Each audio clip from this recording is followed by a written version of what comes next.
Hey Tony, how's it going? What's up, buddy? Just poured a cup of coffee. What are you doing? Just finished one up.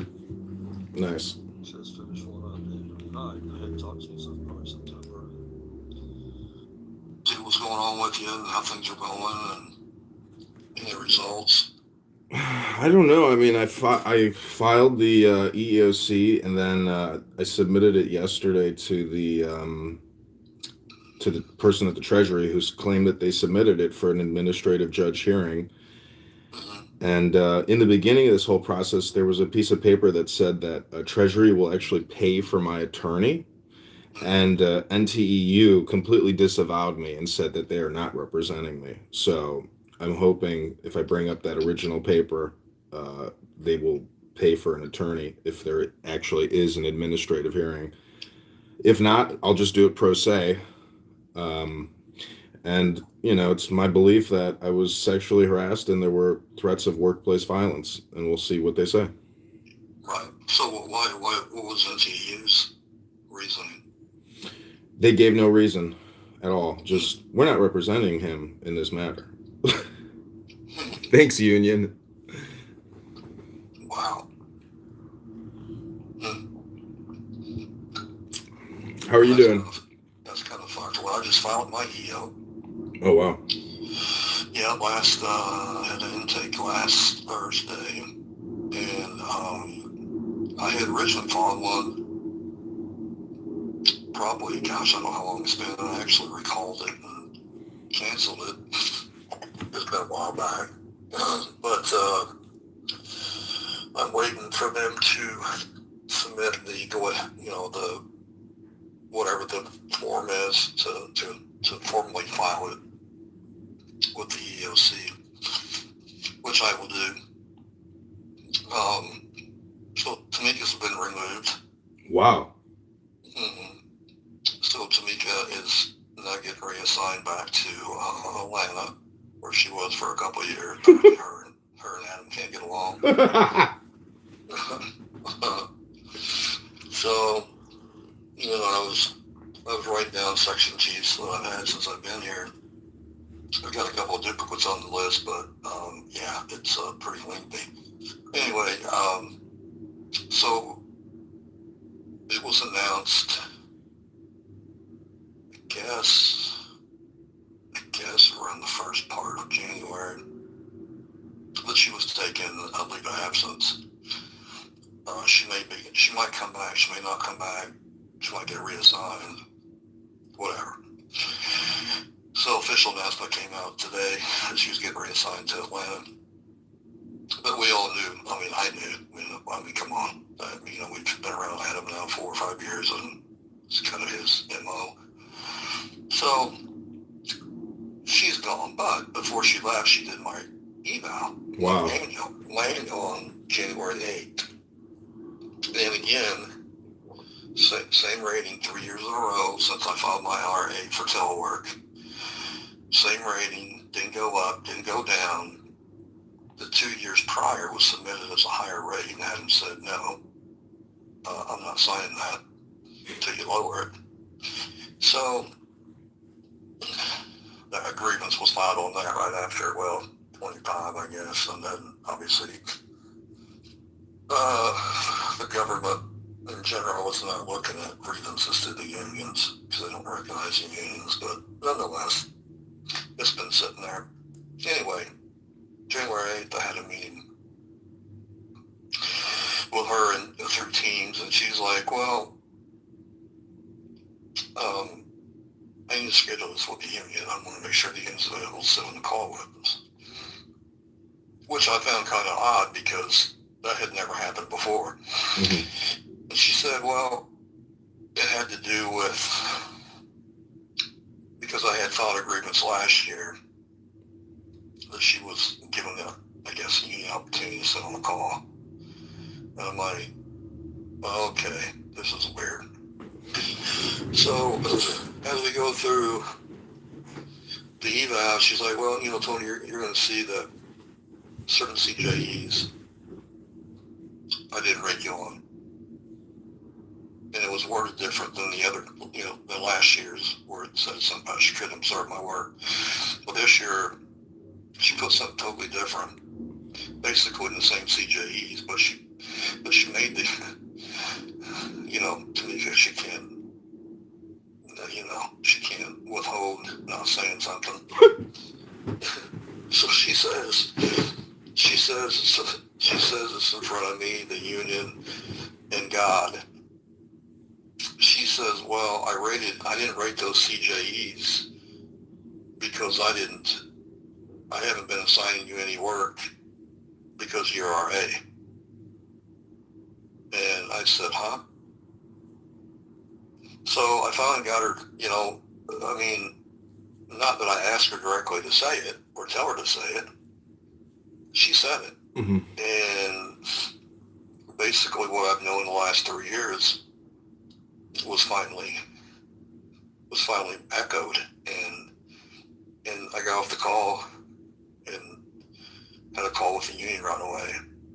She's like, holy shit, I can't believe she just said that. I go, well, I told you she'll say it and then forget about it next week. She's like, well, you put email together, ask for a clarification, just put it together, and so I sent an email basically asking for clarification, who authorized it, basically quoted what she said in the meeting, blah, blah, blah. It was a really nice letter. AI helped me a little bit, but, and then I put another paragraph in there that's basically said that I didn't get into too much detail about ADA and all that kind of stuff, but I made it known that I knew my rights, and basically the RA wasn't being executed per the guidelines of the law. And, if that was the case, I just speculated the whole time. They're not going to come out and tell you, but when you have projects pulled and you have this pulled and you're not offered,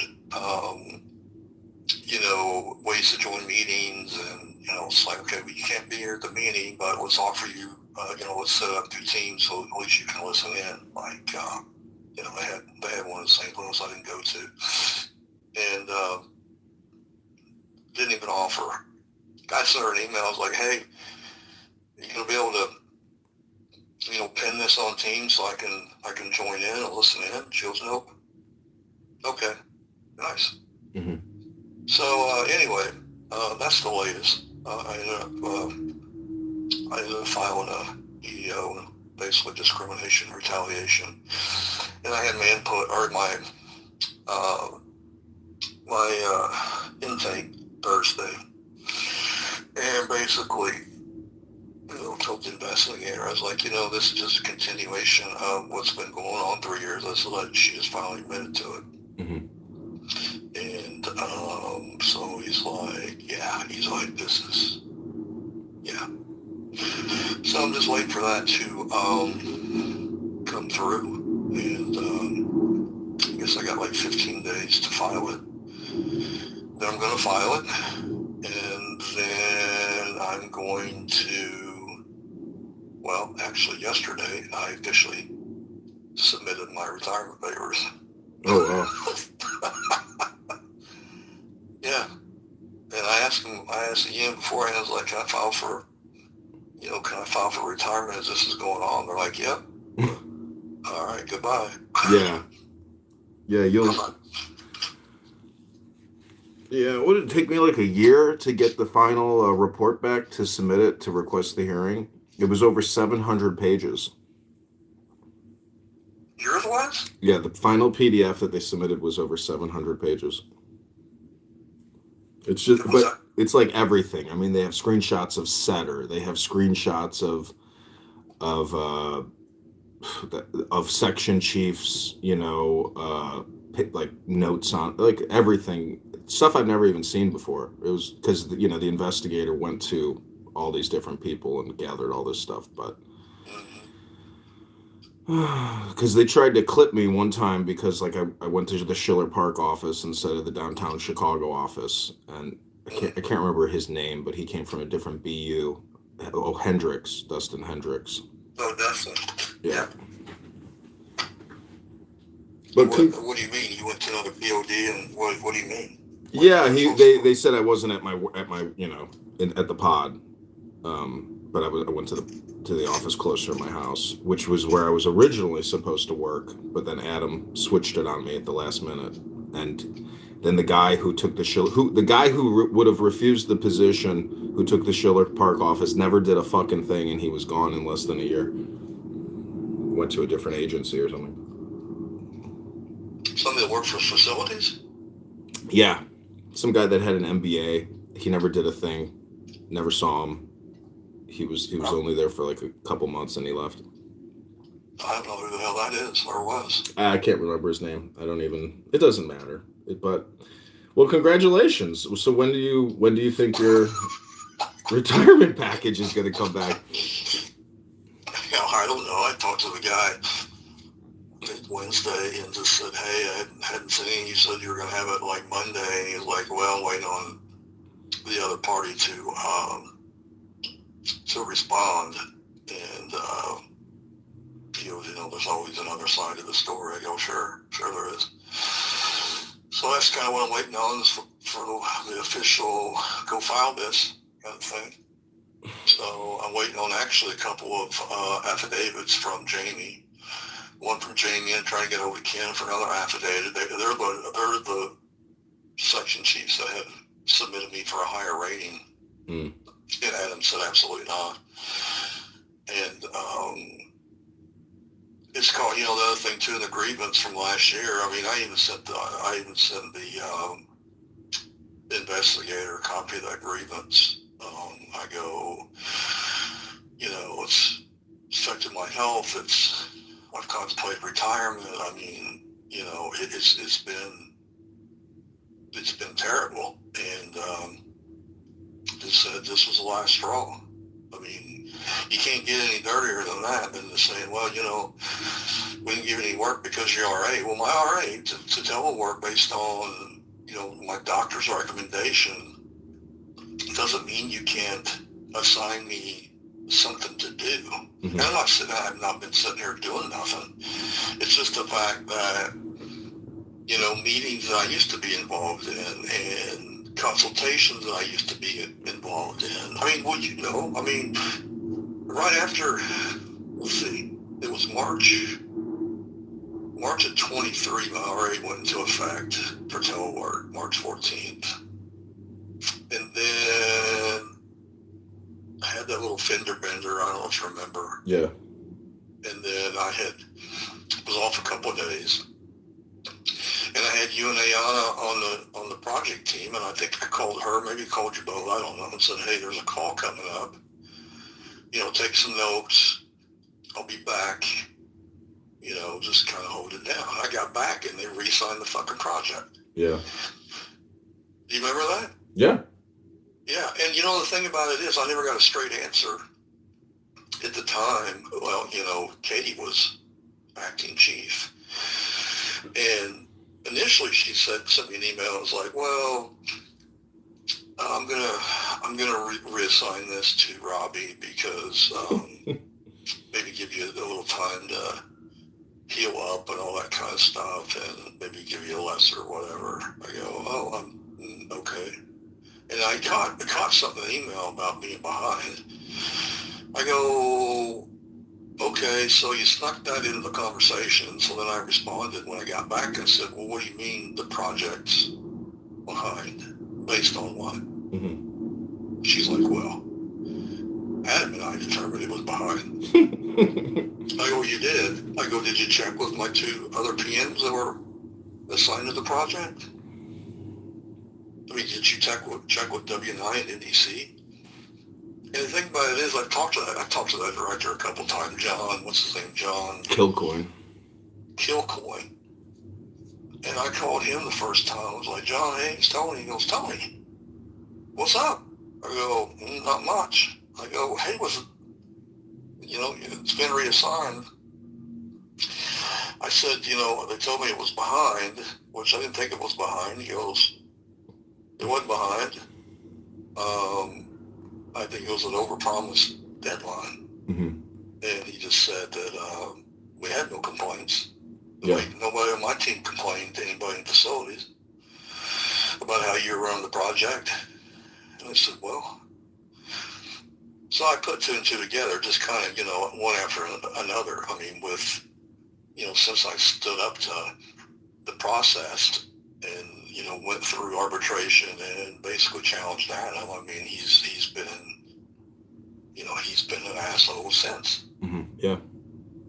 Really, I mean, it has. And every time you open up an investigation with somebody saying something, it's always internal. So it's like, at one point, after this RA had changed, and then a year went by, I'm like, fuck all this. I'm putting an RA to be reassigned. And initially it was approved. And then the RA coordinator and myself and Tamika got on a call.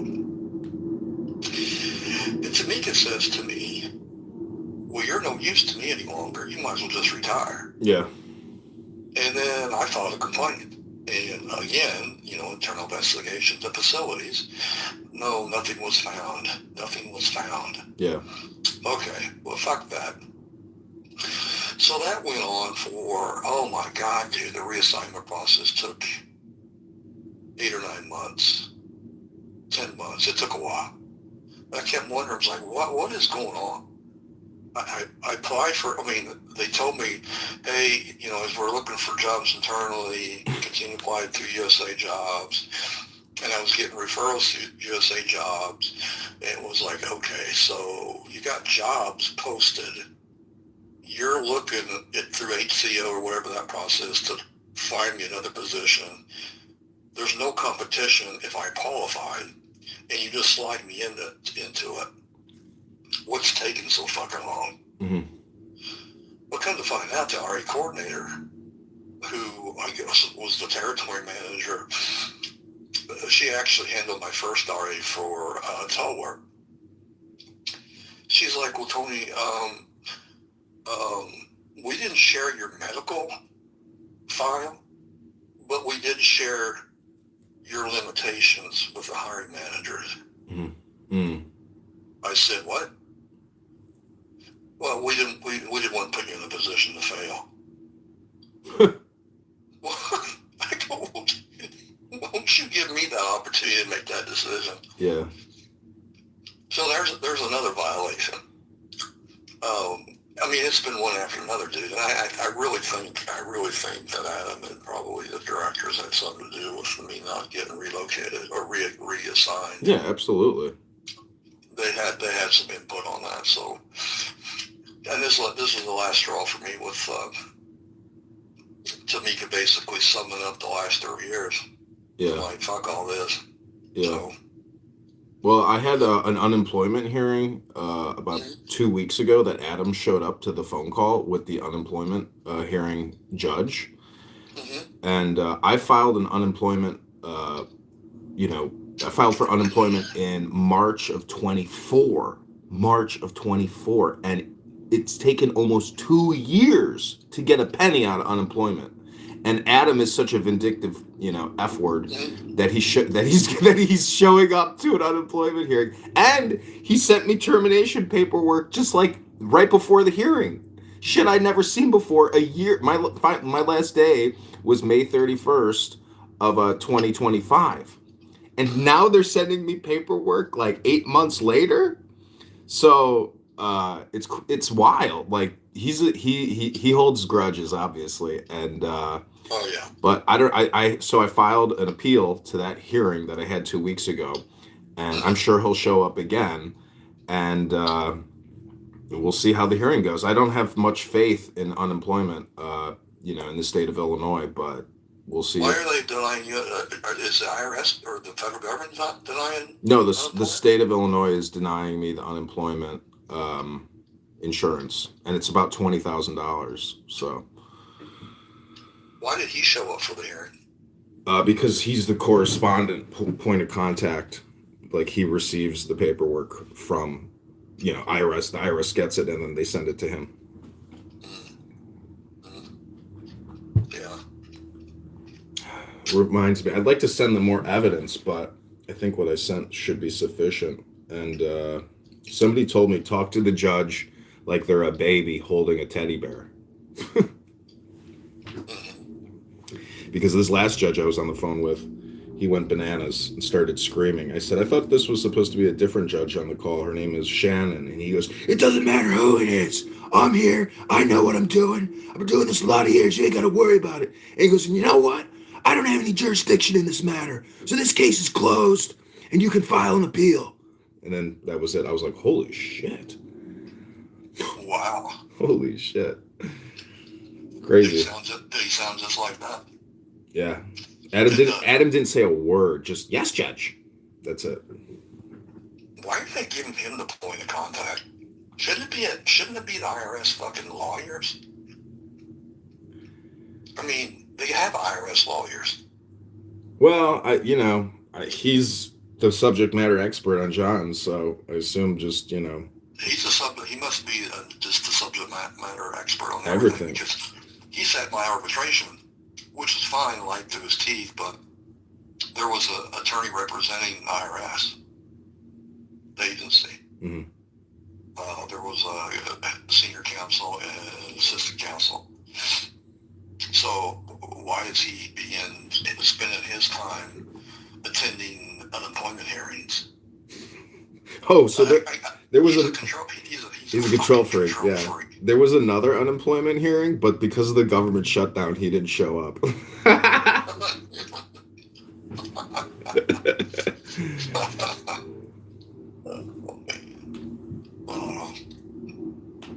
This facilities. The thing about it is, it's like, how do people?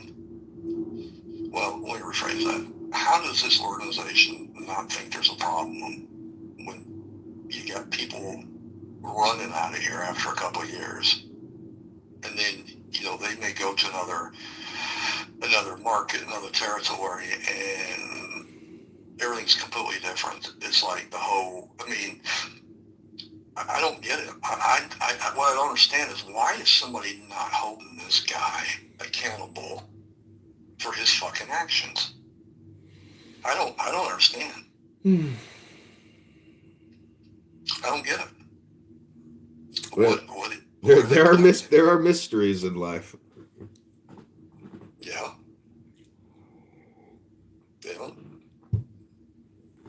I don't know. Yeah, I remember when we walked out of that conference after he screamed at all of us for the meeting that he put together. I told you, Lig, let it go. And then I was complaining, and then later that day you were like, John, Lig, let it go. I was like, oh yeah, that's right. Yeah. Yeah, well, I'm letting it go.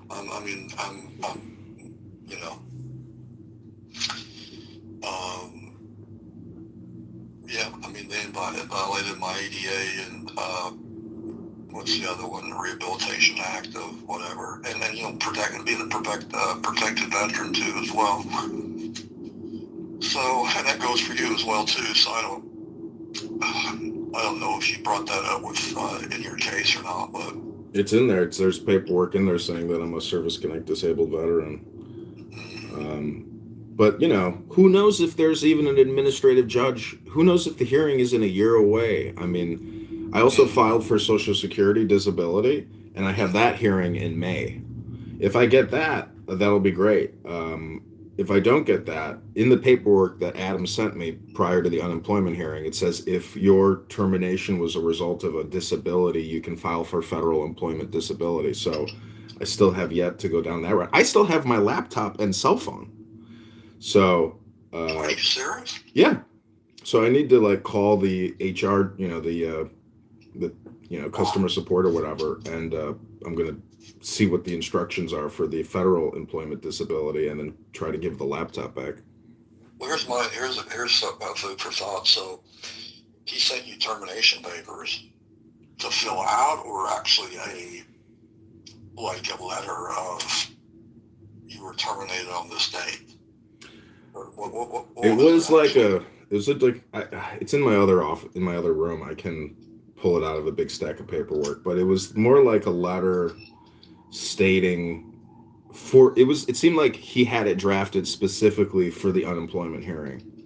And it was somebody, it Oh, was some like territory operations supervisor that works for him. mm. I guess the reason I asked that too is because, a year after leaving the service, you can still file for disability retirement Mm. and not go through Social Security disability. Mm. You would, I mean, like me, I still had, if you're filing for disability retirement, you still have to submit something to Social Security.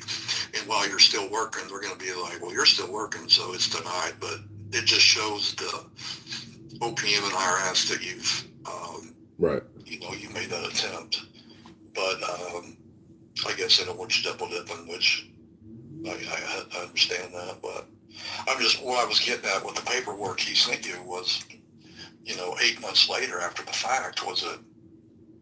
I got a package at the end of May with my actual termination letter.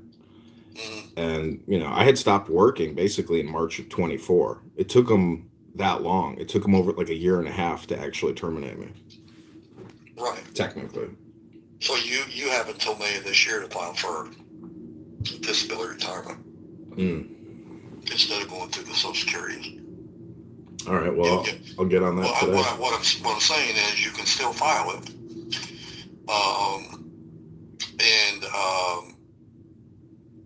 They'll pay you, I think the first year, your high three, I think it's 60% of your high threes. Wow. And then whatever, and then I'm like, here's another question, dude. What about all your vacation time?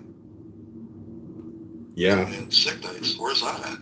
It was maxed out basically, and I never actually in Setter used anything because I never put anything in Setter anymore after I stopped working.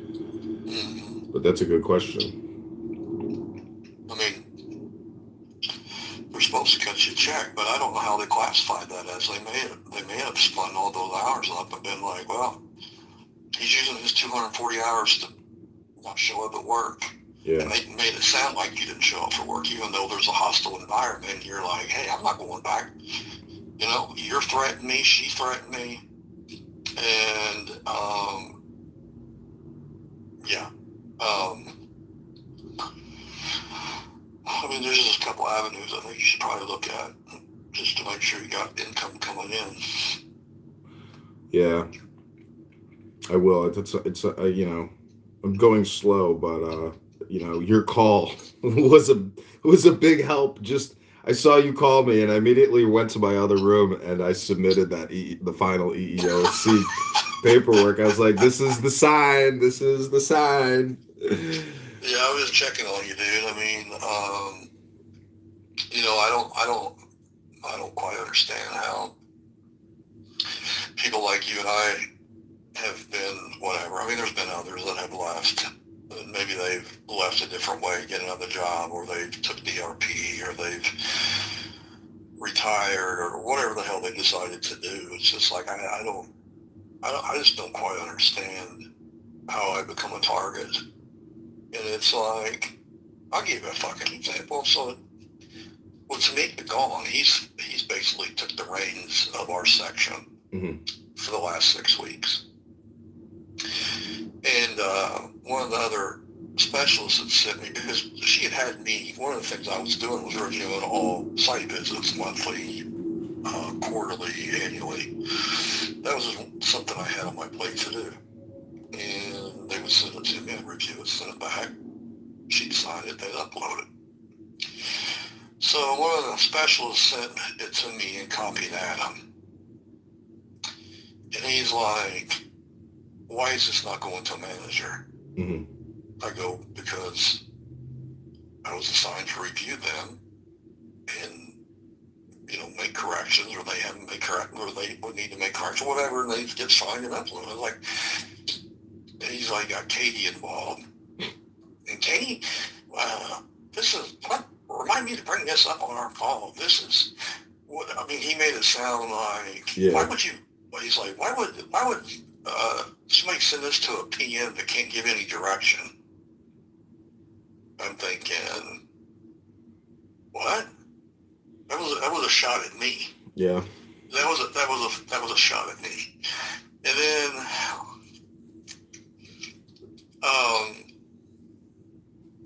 I had set up some folders in SharePoint for training and some other things, and she'd asked me to kind of organize all that, make sure training was getting done, and I wasn't tracking it from an ITM like like they do in the system. I was just making sure certificates were easily found and they're in one spot for our section, and if somebody needed them, blah blah blah.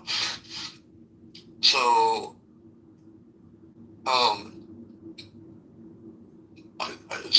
same person sent this completion of a class. I said, yeah, I go and make sure you put it in the file.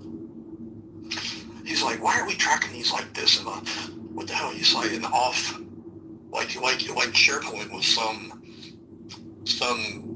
hard drive that was like stored on my personal computer. Mm-hmm.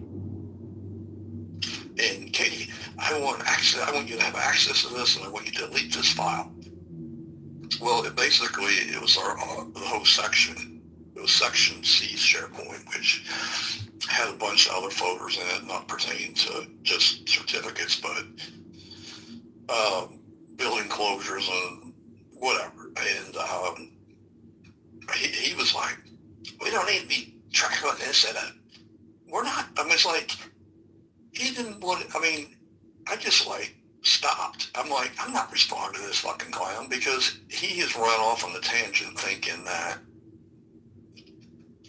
whatever he's thinking, he's not going to listen to my response. Yeah. It was like, dude, we're not tracking these at a ITM educational level.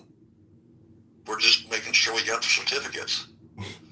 Why can't you fucking comprehend? He didn't want to comprehend it because it was me involved in it. Yeah. You see what I'm saying? Yeah. It's neurotic, and it's microaggression, and it's just, it's anything he can do basically to play a fuck game with you. Like, he'll just, just do it. Yeah. And then a couple of days ago, I got a ticket from NDC over the CPS project. And if you recall, we were on that for a year. You recall, maybe you don't, I don't know. No, I do. I wrote a lot of notes on those stupid phone calls. So do you remember the 3 CPS managers' offices? Yeah. They demanded. Yep. Part of the hiring initiative. They're like, hey, once we build this, we're going to hire people and managers, and we need to have these 3 offices built. Okay, great. So I didn't really keep up with the project. Nobody consulted with me. Nobody reached out to me. Robbie didn't. And I got a ticket the other day from one of the CPS manager that said, hey, it's a request for furniture. We need desks and chairs. And I'm like, what? I'm like, why? Why did it not get, why did furniture not get installed in the offices? So I included, in my response back to the customer, I just said, hey, I'll take a look at it. And I asked Robbie, and I attached her and I go, Robbie, hey, what exactly happened here? And then she sent an email response back, and included Adam, his assistant, Katie. And she was like, Tony, as I had explained multiple times, it was a budget, it wasn't what she initially put, Tony, as I explained multiple times, this wasn't in the original project scope. Yeah. And something about funding and change order, and talking to me like I'm 6. And I didn't get a chance. It was late in the day. I didn't get a chance to respond to it. I kind of sat on it in the morning. I was like, okay, let me respond. In the meantime, Adam had responded. He's got Robbie. something about that was spot on as usual. And then I responded with the fact that here's the drawing of I think it was July of 22. That showed the 3 offices, hard walled, and with furniture, and basically put, they were adamant about having this done. We had $22 million. I'm not quite understanding, I mean, at the end of the day, Adam's the one that proves the shit. Mm-hmm. So he's aware. And so I put this whole thing together. And I said, by the way, I keep getting asked about why the generator. Okay, so here's another example, dude. So, we had a permanent generator installed at that project for backup power, the big expensive generator. Mm-hmm. Do you know she only spent enough money to fucking commission the generator on fuel? She put fuel in it. They ran their test, did their commissioning, and then did not fill the fucking thing up. And do you know, she didn't reach out to me and say, oh, hey, by the way, this thing doesn't have any fuel. So I guess it was last fall. It was, I think it was right before the shutdown. And then they notified me, Ted notified me through a ticket that said, hey, we need fuel. This thing, we can't, well, it's not going to run. I go, what? Yeah, he's like, yeah, they didn't put any fuel in it, just enough to get it commissioned. And I'm like, why? He's like, I don't know. So we went into the shutdown, and then I got back, had to redo the whole quote again and get that all approved. And it became an emergency because it was getting ready to become the holidays and people were getting ready to go on vacation. And then, here I have Adam in my ear. I have the AD in my ear who's reporting back to the head of facilities in Washington, D.C. because the NDC is complaining there's no fuel. Mm-hmm. So again, I'm drug in the middle of something to fix, even though it's my POD. Why is nobody going, why didn't you project management practice is when you're doing a project, you either A, fulfill everything on the project that you can within budget. If not, you at least need to let somebody know, oh, by the way, you might want to think about getting some funds to put fuel in this thing. But I guess my main question would be, why did you just put enough fuel in it to commission it? That makes no sense to me. Yeah. It makes no sense to me. So I asked her that too in the email. And Adam responded and says, he's like, thanks for sharing. Yeah. That's what he put. Thanks for sharing. Yeah.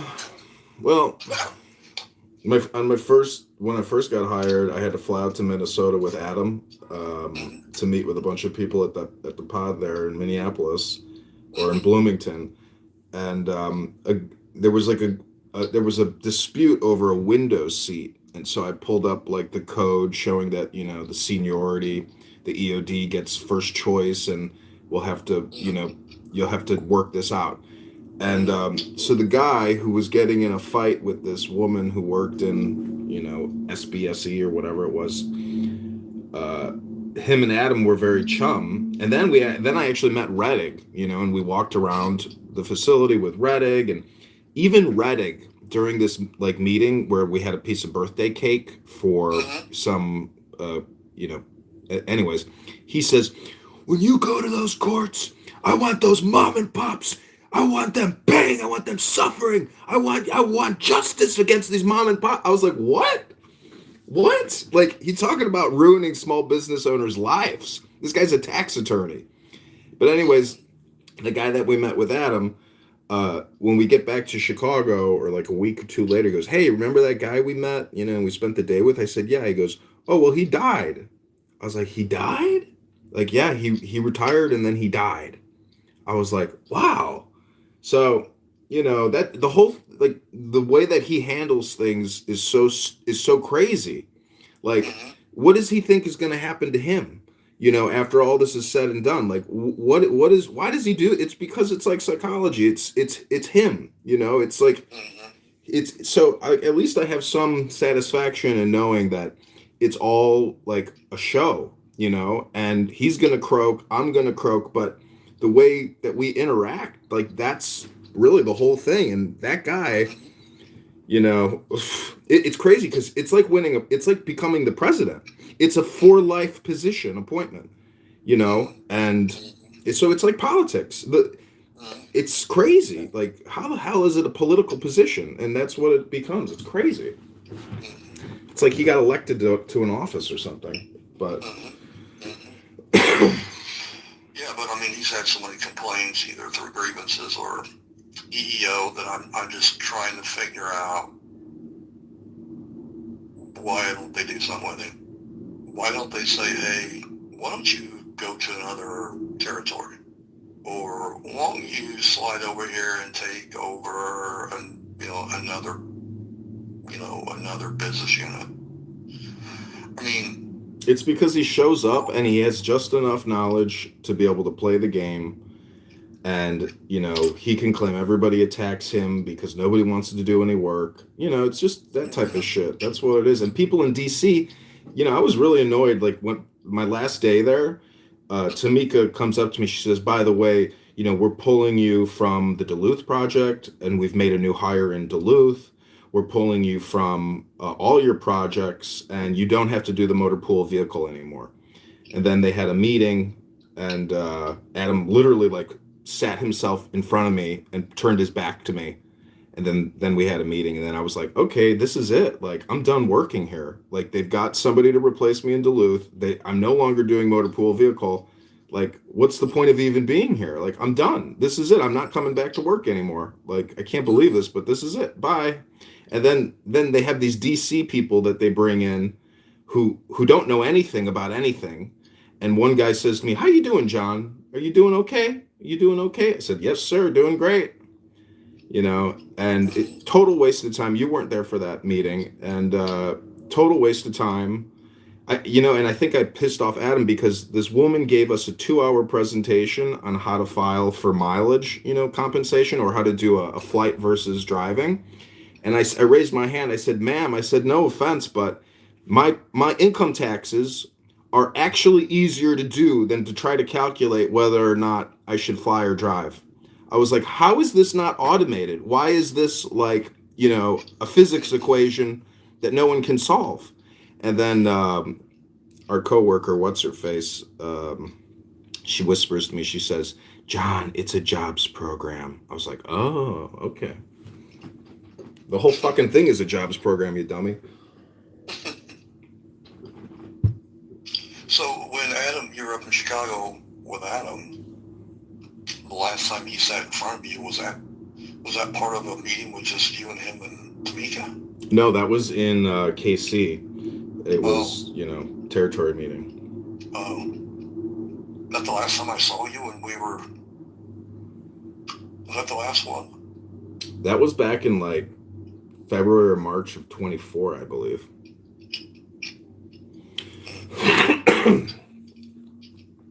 Gotcha. You never showed up to any of those like territory meetings. I was always like, fuck, why do I have to come to this shit? How does Tony get out of not coming to this shit? What's he I doing? went to one. Well, no, I went to the one in 22 or 23. I think that was when you and I talked about stuff. But that was the one that he chewed out Yeah.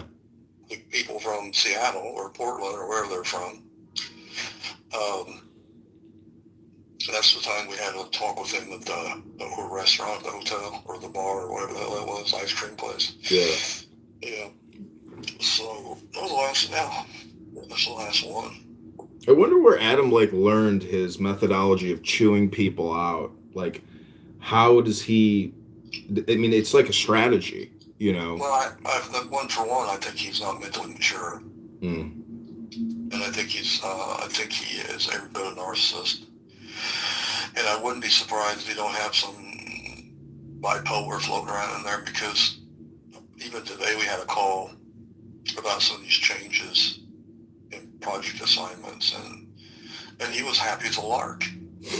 But it was also, I'm like, I'm actually at my POD today, and I come here on Fridays, but I'm sitting here in the conference room and I'm listening to this conversation. I don't say anything except good morning. That's about all I say. And thank you. And that's it.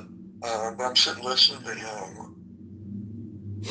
He's like, everybody have a great rest of your day and a great weekend. And, I appreciate everything you're doing. I mean, it's to me, I think he's just really good at fluff. Yeah. And I think he should have been a politician. That's what I think, because, and again, I go back to the bipolar thing. He can change on a dime. I mean, I think he has a lot of highs and lows, and just depending on, how the wind's blowing for the day, and who's asking the question, and who needs a favor, or who is in the circle, or, he's joking around with, he's talking and joking around on the call with everybody, but guess who? Me. Yeah. I don't want him to. To me, I think it's all a fucking, I don't know. I just think it's all a mirage. I don't believe any of it. Well, that's why I say. That's why I say he's like you think he's a politician. That's why I say his job is like getting elected to a political office.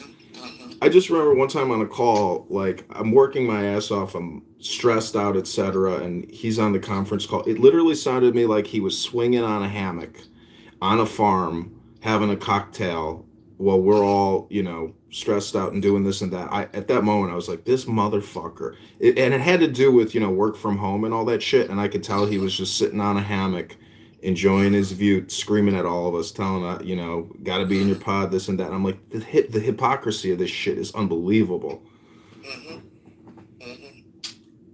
Yeah, I just think he turned, if he's manipulating enough to get what he wants, to make himself look good, as soon as something goes tits up, guess what? You think he's going to take accountability for that? He's going to be like, well, Tony did this, or so-and-so did that, or they should have did this, or, that's what's going to happen. It just, that's exactly what happened that's what actually happened, I think, with NDC.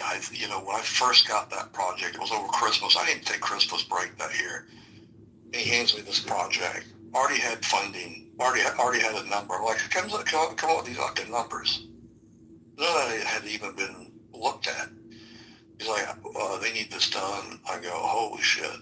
Okay. So I put this aggressive schedule together based on his basically on his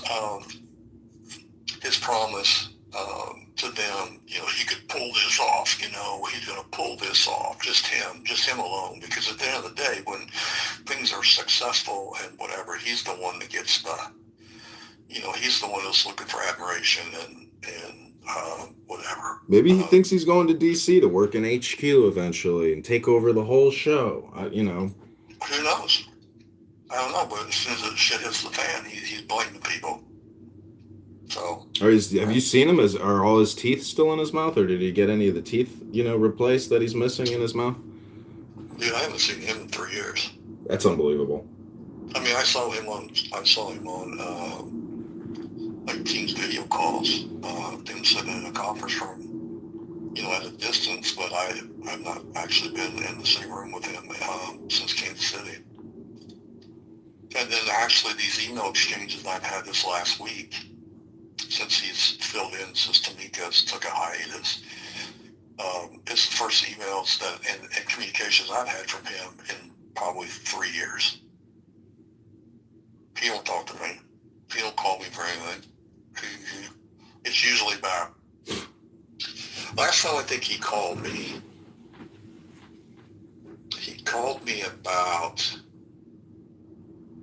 some furniture or something that I was trying to get for for the lawyers in St. Louis. I can't remember what it was, but he had called me with Katie on the line. I mean, it just ripped my ass about something. I go, you're not even listening to me, Adam. You're not even listening to anything I said. And then about 30 minutes later, he calls me back. He was like, hey, I just want to apologize. I understand now you had it under control. I go, okay. Until next time you decide to not listen and, think you got all the answers and then you hear it from somebody else that you trust and then go, oh, okay, well, I shouldn't have probably ripped Tony's ass because he was right. And I'm not right about everything. I can tell you that. I mean, things change around here with processes, procedures, and real estate, and we're now going through another ticketing system, and now we're going through another project system. It's like, god damn. It's like, I mean, things change around here with processes, procedures, and people. It's like, no wonder you can't get a good grip on what the hell you're doing.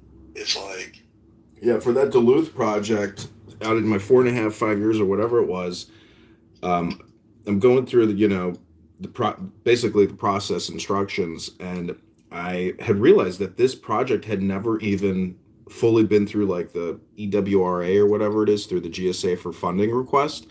So so I went in there, figured it out. I actually got this successful submission for funding and got the funding and all that. And I was like, I think I'm the only person in 4 years here who's ever actually done this. And Duluth was fucking Tanika's original project from like fucking 10 years ago or something. So I was like, that bitch didn't even do this. And this was her project that got handed to another guy, got handed to me. And I'm like, they never even did this. And this is like the first. I was like, holy shit. So when the project came through, they were like, yeah, John Kitover actually submitted this and it's been approved. And Adam's like, huh? What?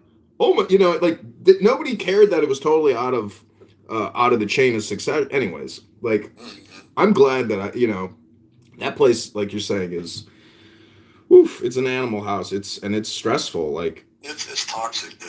It's toxic. It's yeah. It's just not. It's not suited for people like us who can only take so much. You can't hold their tongue, and I mean, I'm saying I just respond to everything like always. But I mean, it usually takes me a while, but I usually figure out what the angle is, motive is, like something's up, and then it's like, then you kind of shut down and you kind of like don't respond, and it's like, you don't want to be here. I don't want to be here. I just don't want to be here doing this for him. I feel like that's who I'm doing this for, instead of saying, hey, I'm doing for America and, the United States, it's like, are you really? I mean, are we really? Are we just doing this for Adam? We're doing that's the problem I have, is because I can't. I don't know. I was in a pod, and they wanted to do a renovation, and so many of these projects are just total waste of time. There's no actual real ROI in terms of like generating more revenue for Anyways, I was really upset because this.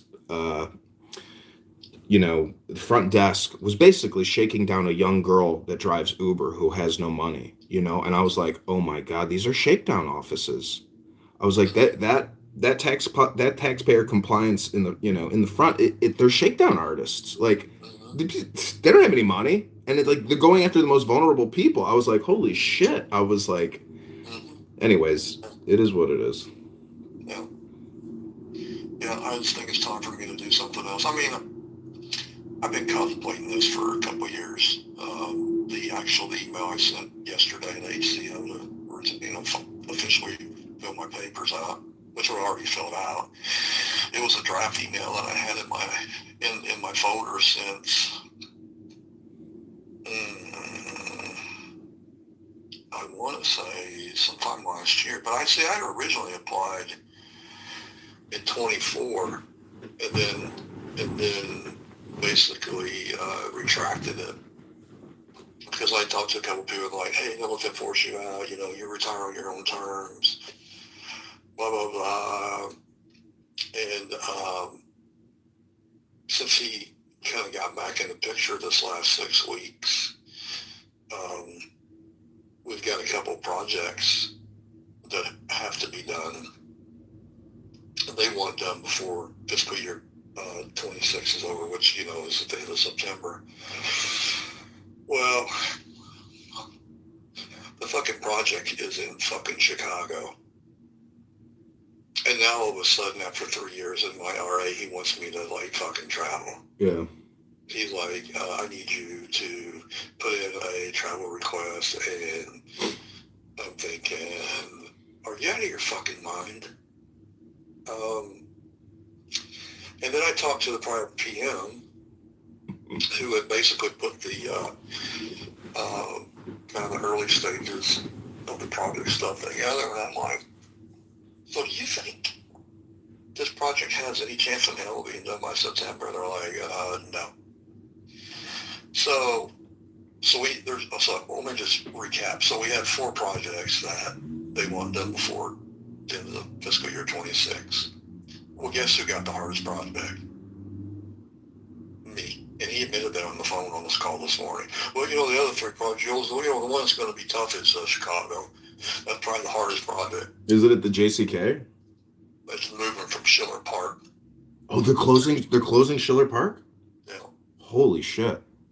Mm-hmm. They're moving from Schiller Park to JCK and furniture from Schiller Park School into Downers Row. But he gave me the hardest project, the one that is going to fail. So he can say October 1st, well, Tony doesn't know what he's doing. Mm-hmm. But even though I was looking at this thing and I'm thinking, okay, maybe. But then I just talked to the person who had the project, which was Pam. And she's in my case file because she claims that Tamika didn't call me a man whore, and that we were just having a casual conversation. She didn't help me at all. Yeah. Well, I'm not surprised. Yeah, birds of a feather. Mm-hmm. I'm not surprised. It's all about loyalty. So she told me that no, it's probably not going to make it. Well, you'll find this hilarious. So with Tamika not coming back and going to Atlanta, well, guess who just got appointed 90-day acting section chief? Pam Davis. Oh, I thought her last name was Coleman. I screwed that up. Yeah, Pam Davis. So how does that work? I mean, I remember the last time I actually was in the same room with her was in Chicago. And we had that little get together with that Kim lady to do some kumbaya shit and take a whatever, and this is to say so, and so you can tell your whole life story in here, and nobody's going to judge you for it. I remember her telling me, because she was fairly new to FMSS and project management in general, she's like, I don't want to do projects. I don't know what I'm doing. I don't want to do projects. And now she's the acting section chief. Yeah, Pam, she told me that she was working. She's been there a long time. She was working in, I don't know what business unit that is, but she told me that she couldn't do it anymore because they had to garnish somebody who was dying of terminal cancer, and they were going to bankrupt her. And she was like, I just couldn't do that to people. I couldn't keep doing that to people. I was like, holy shit. Like that's some serious shit to garnish and seize assets, of somebody. Anyways, I was just kind of like, wow. I was like, so that's why you moved to FMSS? Because you didn't like stealing people's money that were dying anymore? I don't even know if she actually, who knows, but. Yeah, so she found acting section chief for at least 3 months. Yeah, I'm not surprised. I'm not surprised she didn't confirm that. But I'm not surprised. Was there anybody else in that conversation, or just you three? About what? What she called you a man whore? Oh, Tamika? No, we were at Potbelly's, and we were doing a site visit, and she's like, "You're not going to eat with us, John?" I was like, "No, I'm good." I'm like, I had a big breakfast. I'm good on having lunch with you, but yeah, she says, yeah. I mean, I was talking about how, it's talking about dating or marriage or whatever, and she's like, "Oh, you a man whore, John. You a man whore." And I should have got up and just left them at that fucking restaurant. Got in the car and just immediately left and said, "Hey, I was sexually harassed. I felt I should have just abandoned that fat pig at the restaurant." So it was just you three there? Mm-hmm. Yeah. I should have started the process then. But, I mean, I've been sexually harassed at work many times. I mean, Let me answer this question. So what happened with the whole Robbie thing? yeah, like you said, no findings. At the end of the day, they say there was no substantiation, no findings, etc. And but then at a meeting, I wrote Robbie an apology letter saying, "Hey, sorry about this, blah blah blah." And she came up to me. She says, "Thank you so much, John, and thank you so much for not publicly saying anything." I was like, "You're welcome." I mean, I'm not. Anyways, that's what it is. But it's just annoying. I mean, was that brought up in your claim? Not too much. I don't. There is things in there saying that as a result of filing that original sexual harassment claim. See, the thing is, they narrow the scope on what they're going to investigate, and that's not part of like the official complaint. But that's kind of what led to all of this. What caused the rift between me, Adam, Tamika, was me, saying that, Robbie is sexually harassing me, saying, "Hey, we can get a hotel room together, wink, wink. We can go in the hot tub together, wink, wink." I was like, "What?" She said that to you? Yeah. I was like, what? I was like, ugh. She nasty anyway. Yeah. Well, yeah. Yeah, her and I don't get along very well. She's very, she's very vocal. And I'm not meaning like she's just loud and just, I mean, she's just very, I want to say kind of aggressive in a way. Yeah, she a gangbanger. She a gangbanger from the streets of Milwaukee. Oh, she is? Do you know anybody's? Do you know anybody's past that works there? Do you know anything about anybody that works? No, I don't. So I just know she's just very, I don't know. Yeah, I'll never forget it. I go into an office with Robbie up in Wisconsin. There's only one guy working at the pod. He's like a senior, employee, been there forever. And this was peak COVID, and he says, "Robbie, would you mind putting a mask on?" And she looked at me. She said, fuck that motherfucker, fuck that motherfucker, that white mother. Like, I was like, what? I was like, she said that? Yeah, I was like, holy shit. I was like, what's wrong with this woman? This is like a very nice guy. He's being nice to us. Why is she so crazy? She's psychotic.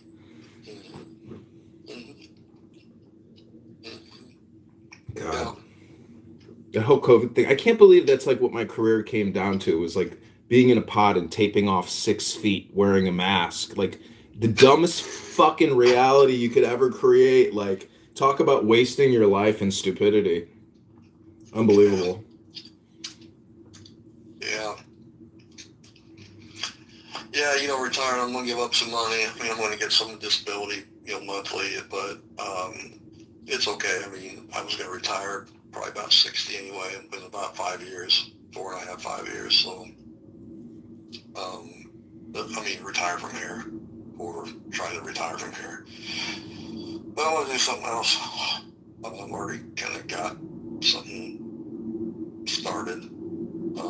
Just trying to line it up and just kind of spend the next probably 10 years managing myself. And probably not going to work for anybody unless it's like as a consultant or, somebody hires me for, 6 months to go in, whatever. But yeah, I'm not going to work for somebody else. I don't think so. It'll be under if I do, it's going to be under my terms. Well, there's a lot of, this real estate shit never goes away. And all these agencies, whether it's Army, Navy, Air Force, etc., they always need, basically site surveys, etc. So it's like, this is a thing. Yeah. And you know how to use AutoCAD, so, or not Well, AutoCAD, I mean. I'm actually, John, preparing to take the state exam for Missouri for private investigator. Oh, wow. I already have my business name filed with the state. I don't have an EID. I didn't want to do that yet because I didn't want that to be a conflict of interest with, the IRS and all that. But I because also too, I got to still take the exam. But I've been studying on and off, and yeah, just trying to. Sherlock Holmes over here. What's that? Sherlock Holmes.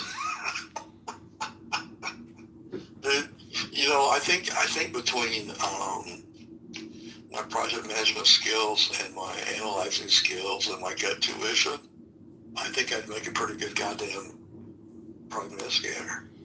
And it's not going to be really probably doing some serving stuff or maybe some lawyers and shit like that. Maybe don't privatize fraud or. Yeah, I don't privatize. Mostly like work on like marriage cases of like infidelity. Well, I mean, it could be a private civil, but I'm hoping I can get on, maybe get some work with like some of these big insurance companies like State Farm or whoever to do some of their. Who's got it good at the IRS is the criminal tax investigators. Like I played golf with them, and that's like a real police brotherhood in a way. Yeah. And they're not stressed out. It's only FMSS that creates insane levels of stress, and it's you golf with CI? Yeah, they have a CI tournament here, and I golfed with them, and one of the CI guys was like, John, if you ever owe the IRS money and it's less than $10,000, don't ever pay it because we're never gonna fuck with you. I'm like, okay. Wow. Maybe they need to investigate your EEO complaint. Yeah, we'll see how that all pans out. I'm not optimistic on any of this because I ran for Congress. I launched a congressional campaign in August. I generated 1,700 signatures, and they accused me of fraud. The opposing counsel for Darren LaHood, who is a congressman here in Illinois, they accused me of fraud, and I think I accused him of fraud about 1,000 times. But yeah, I mean, they kicked me off the ballot, but I'm a write-in candidate for the 16th district now, and there's no way I'm. How did they kick you off the election board? Kick you off? The Illinois State Board of Election kicked me off the ballot. For what? Insufficient signatures. And I challenged his signatures, which I think are fugazi, and they didn't audit his signatures. They only audited my signatures. And it's crazy. Like I've run before. I ran for a committee person here in Illinois, and they challenged my signatures. And so when you challenge a signature, you have to go to that person's address and get another signature and notarize it. And so if you have to go to hundreds of people's houses to get the signature a second, like they can technically disqualify anybody. It's such a racket. So it's very difficult, to get on the ballot. It's very difficult. You have to have at least double the number of the minimum, at least. When's the election? March 17th is the primary. How many people were you running against? He's running unopposed. I was the only person that ran against him. I had people sending me money in the mail, people calling me, thanking me. But I did a debate against the Democrat candidate, a guy named Paul Noley, and totally clueless. People are clueless. Like they have no idea that we're this much in debt, and they don't even give a shit. So he's running against a Democrat in the November election, and there's a good chance that that this Democrat beats him in like a +3, +4 Republican uh, district. So he's putting out all this content, nonstop and touring, and but he doesn't hold any open public town halls. Everybody hates the guy, hates him like at a very high degree. It's chance he wins, a chance he loses. But it was interesting running. Yeah.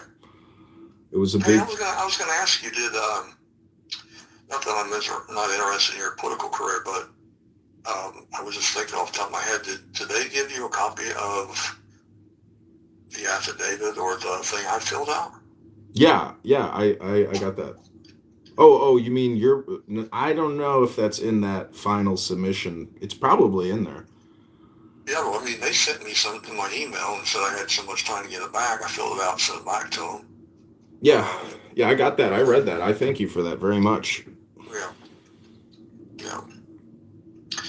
I don't know if it reached out to the person that told me that what was said. What was it? What's her name again? Crystal Johnson. Yeah, Crystal. Yeah. Yeah, she's like,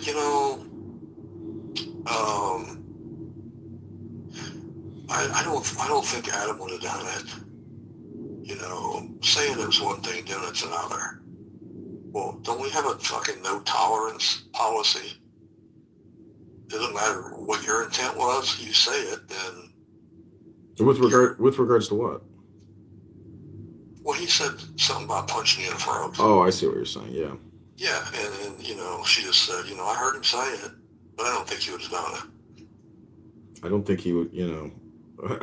It's an empty threat. I'm not really worried about him punching me in the throat when his teeth are falling out of his head. But Crystal, she told me at that last meeting, at the territory meeting, she's telling me about how her and her husband are getting a divorce, and how like it's totally destroyed her retirement. And Crystal? Yeah. And she was like, then she told me something about like, she's like, yeah, my retirement is good. Like it's all about the window you look out of, like in the garden you have or something. And I got a pretty nice house here with a pretty nice garden. And I started laughing to myself. I was like, did you cheat on your husband with a woman? Like, why did you and your husband, call it quits after all these years or something? Like, I'm kind of, it's not that I dislike her. I mean, she's very pleasant, but I'm just thinking to myself, like, what's the real story? She never told me she was getting a divorce or got a divorce. Yeah. I was. She's mentioned to me and I haven't talked to her in a while, but I know some of the conversations we've had. She's mentioned her partner. Yeah, that's what I was thinking, because she's so dykish that I'm thinking, oh, her husband ditched her because she's a lesbian, and her husband's dating a younger guy. Because I think it was like she was saying that her husband is much more well-to-do than her, and and so this divorce is costing her well-being, or her lifestyle or something like that. Oh, okay. Well, I mean, I guess that's part of picking and choosing and making decisions as an adult. I mean, people stay together for sometimes the wrong reasons. Like, I don't want to get out of this because, he's making a shitload of money. Right. And, but whatever. What the fuck? I just know this, John, that I am going to protect my mental health and my physical health because, as you know, with physical health can really affect with mental health can really affect your physical health. And I have just vowed that I'm just not going to be a statistic, homeless vet or a vet that's committed suicide or, I really would like to find something where I can give back to the veteran community, even being a disabled vet. I don't know what that is, but maybe it comes to fruition. I don't know, but I just know that who knows how much longer I got to be on this earth, and I'm going to spend my last 10 years of in the workforce in peace. And that's just what I decided the other day. I'm doing this. I'm filing it. I'm not pulling it back. I'm, I'm done. Yeah. Well, So, congratulations. It's I mean, ever since I stopped going to work, I've been enjoying life. I mean, but without the VA disability money, I would be fucked. yeah, I mean, I don't spend much, and I don't have any kids. I don't have a wife, so it's like it can work for yeah, me. Um, yeah, so I understand you got yeah. children and whatnot, and so like, Oh, my kids are adults, dude. My daughter, my oldest one's 30. My youngest one will oh be wow, 23 in October. Yeah, and yeah, I'm divorced mm, about 5 years now, so she didn't get any of my retirement or anything. We split a savings account, and I kept the house, so I got probably $130,000 of equity in that. And I got money in 3, 4 different accounts, and I've got my VA disability, and hopefully with this retirement disability. I mean, I don't really spend a lot of money either. I don't have any in debt. Well, I mean, I have the house, yeah, and then I have a newer car that I purchased that I don't hardly drive. I actually drive my older one that's paid off. My daughter's car, actually paid hers on mine. The older car that I drive, I just paid them off in the last probably month, like this January, early part of January.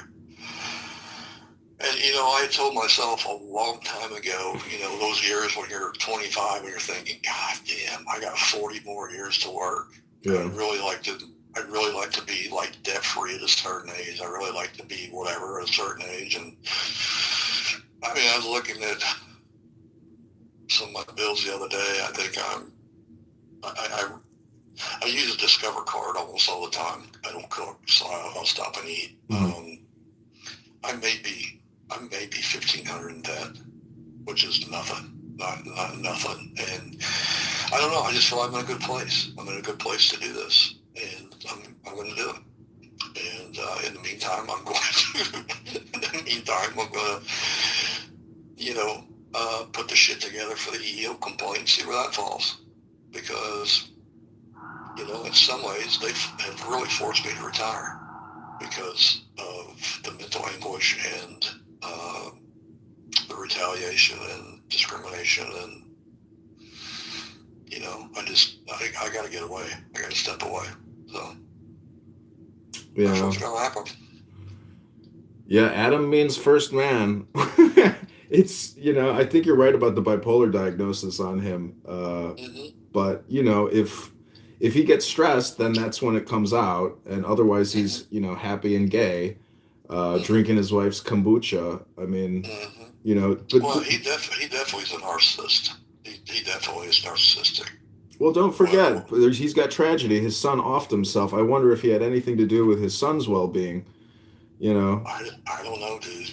I've never asked that. I was yeah. I mean, I don't know. I thought it was from.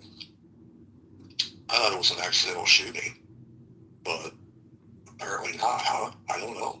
I mean, it could have been Nobody really fentanyl. said anything. I have a friend who, well, he's not really a friend, but he died. He sniffed some fentanyl or something, killed himself, and whether it's intentional or not, it's all water under the bridge, I guess. But anyways, I'm just glad that. I mean, I think it's hilarious that. I mean, it's obvious that him and Tamika could never actually have a functional relationship. But it's very funny that Well, I mean, she's well, he moved. should. I mean, apparently he relieved her of her duties when she was acting in Chicago. Oh wow. Remember that? Oh yeah, I And remember that. yeah, okay. So then she left there and went to Atlanta, Yeah. and then she comes back and automatically gets put into Section C position in St. Louis for Section C, and now she's being reassigned again. Well, when before she got transferred out of Chicago, she wrote me up for something, and I said that that was retaliation for my sexual harassment complaint. And then, like, it went nowhere. Like, her write up just disappeared, and she disappeared.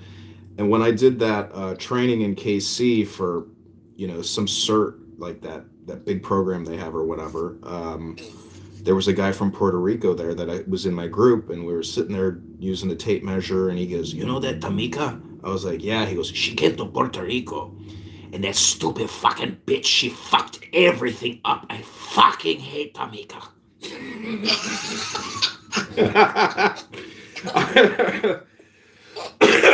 This guy was like an army vet, like a pretty good guy, intelligent, well-to-do, and he's like, "I fucking hate that Tamika. She fucked everything up for us. Fucking bitch." Oh man. Well, whatever. Apparently somebody in LA likes her. So I don't know. They can shift her around all over the place. Not once, but twice, and Can't terminate her though. Me. It's unbelievable. You can't terminate anybody. I mean, but it is what it is. I mean, you see, the thing is, it's like artificial. I mean, isn't it amazing that the budget is in the billions? Never going to be a change in funding.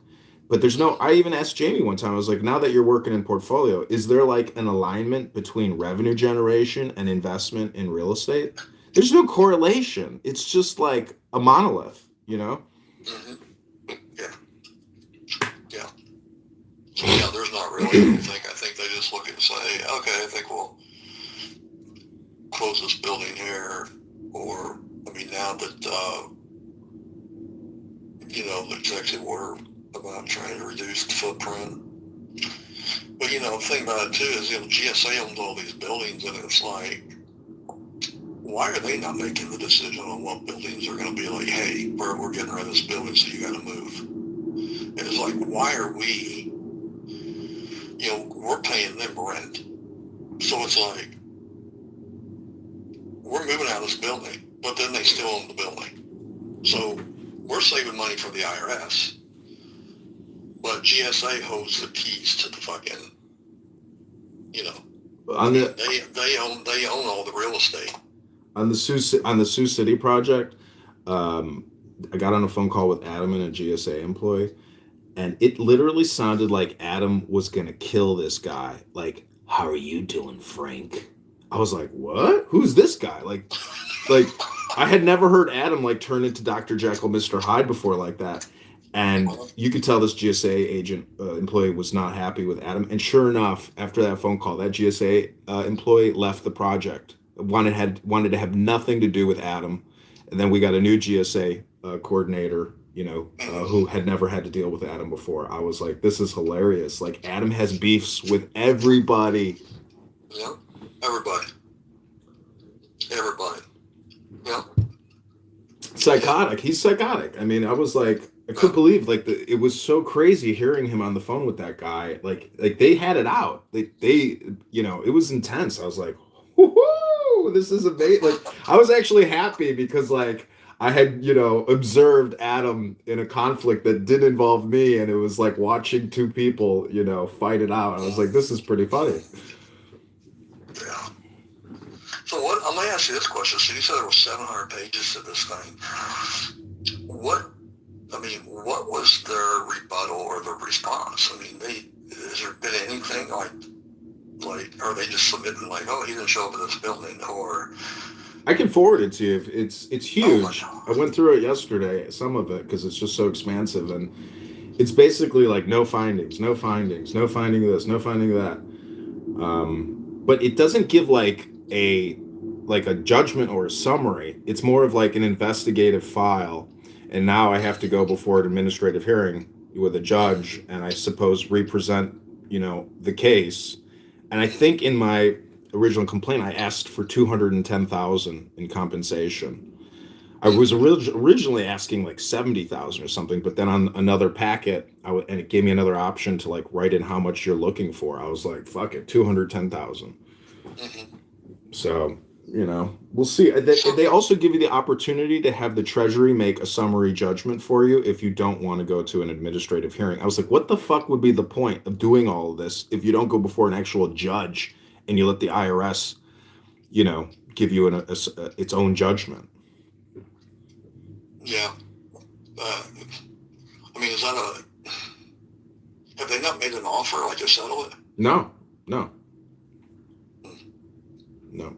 Did you see Scott Bessent talk to that congresswoman who's like the head of the Federal Reserve Oversight Committee, Maxine Waters? Scott Bessent was like, "Madam, please maintain some level of dignity."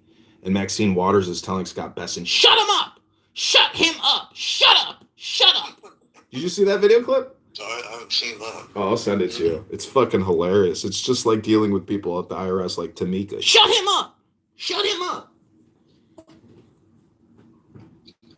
Yeah, I'm just. They're gonna.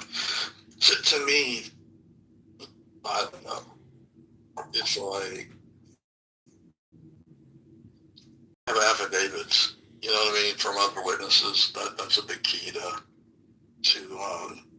a lot of this stuff as far as having witnesses. I'm hoping.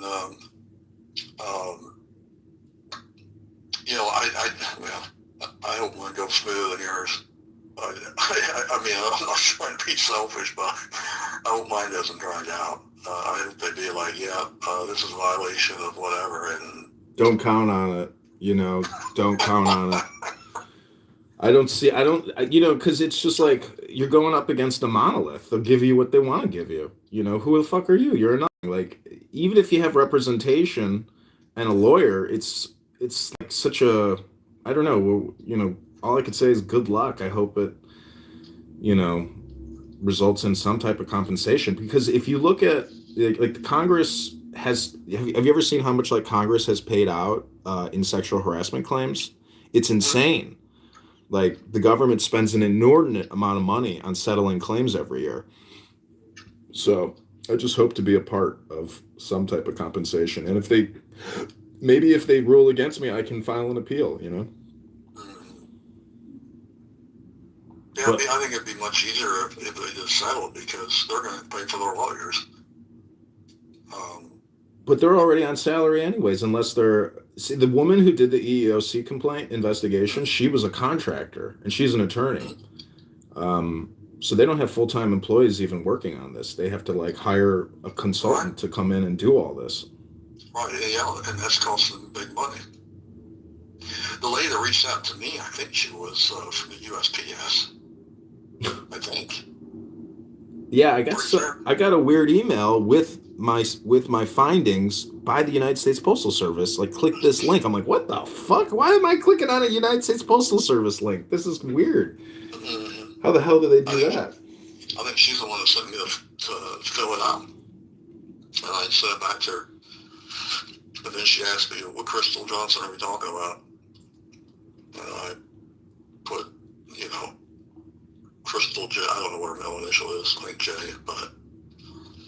You know why there was no fuel in that generator? Because Robbie would have had to do a PPS. Would have had to get the funding approved for it. Well, she had funding. It was part of the project. The generator was installed as part of the project, and the $22 million we spent for the project. She had $8,000 sitting around for fuel. Mm. It should have been factored in the project. I mean, it was factored in when I had it. Why did she decide it was a good idea to leave the generator empty? What's the purpose? I mean, why, buy a car and then not put gas in it? I think I had to do a PPS once for like $1 or something, and I was like, "This is so fucking stupid. I might as well just pay it myself." Mm-hmm. What a waste of fucking time all this is. It's incredible. I'm surprised they didn't just have you P card it. I don't remember. It was like stamps or some shit. I can't remember what it was, but. So. All right, dude. I'm gonna let you go. I guess I gotta get back to doing something for the day. So when do you think you're gonna actually? Because I don't know if you know this, but the founder of Airbnb, he took over the federal retirement division, and like he's supposedly digitized it and like changed it from like a 1 year turnaround to like 30, 60 days or something. So. For what? For federal retirements, because it's all stored in an underground warehouse. But he's digitized it. Like he's the former founder of Airbnb, and he's helping the Trump administration. Have you seen the federal employment roster? Like it's plunged like 40%. Like since Trump's taken over, like federal employment is at its lowest level since like the '60s or something. Everybody's left and retired. Oh, you talking about federal government employees? Yeah, I saw the Oh, yeah, chart. there's nobody here. Yeah, there's nobody here. Even IRS. I mean, they let a bunch of IT people go, and then they called them back and said you're going to start reviewing taxes. So they got IT people reviewing taxes. Oh my! Yeah, I heard that. I heard that they got people. Yeah. How's Michelle Herndon doing? Michelle Herndon, she's still in IT. I talked to her the other day. She got a RIF notice, and then it didn't go through. They called her back, and they're all waiting to be riffed. I don't know what she's gonna do. I know she's getting. I don't know. I don't know if she's gonna be here or not. So, I also think the next 3 years are gonna be ugly. Not just with FMSS continuation of, this clusterfuck, but I think in general the next 3 or 4 years is just gonna be not good. I mean, I don't know. There's not hardly any jobs on USA Jobs. IRS hasn't posted any jobs. I couldn't tell you when in a year. Mm-hmm. So, yeah, I mean, we know where to go. Where are you gonna go? Fuck, look at Palantir. Go to where? Palantir. So how was that? It's Peter Thiel's company. They have basically the criminal tax. Like I was with Rettig one time, and when we were in Minneapolis, and he was talking to all the attorneys. He's like, "Have you heard of Palantir? Have you heard of Palantir?" Like he was soliciting Palantir to IRS senior, attorneys, appeal attorneys, etc. And it's like the Google search engine of everything. Like they have all the data from everything. So like all criminal investigations, they know your assets, they know everything about you because it's like one huge database, and it's an AI software. So, but anyways, check it out. Like it's publicly traded, and it has exploded in market cap because of the federal government contracts. They do all the targeting for the military. They do everything. Like they're huge. But they are hiring, and they moved their office to Miami. I'm like, at some point, I'm like gonna probably try to apply or something. But all right, well, I'll let you know how this thing goes. And thanks for the call, and thanks for always reminding me to keep pushing on this. Well, you got until May if you want to look into filing for disability retirement. I will. I'm gonna do that today, or. I got a mountain of paperwork on my desk to go through. If you need the email address, it doesn't go through the traditional retirement. It's just disability retirement goes through a different process. You can't go on. You can't. I don't know. There's a website for regular retirement, TRPs, all that kind of shit. Okay, well, I'll text you if I have any questions or whatever. Yeah, no worries. Okay, thanks a lot, Tony. Have a great day. See you, buddy. Yeah, you too. Okay, take care. Bye.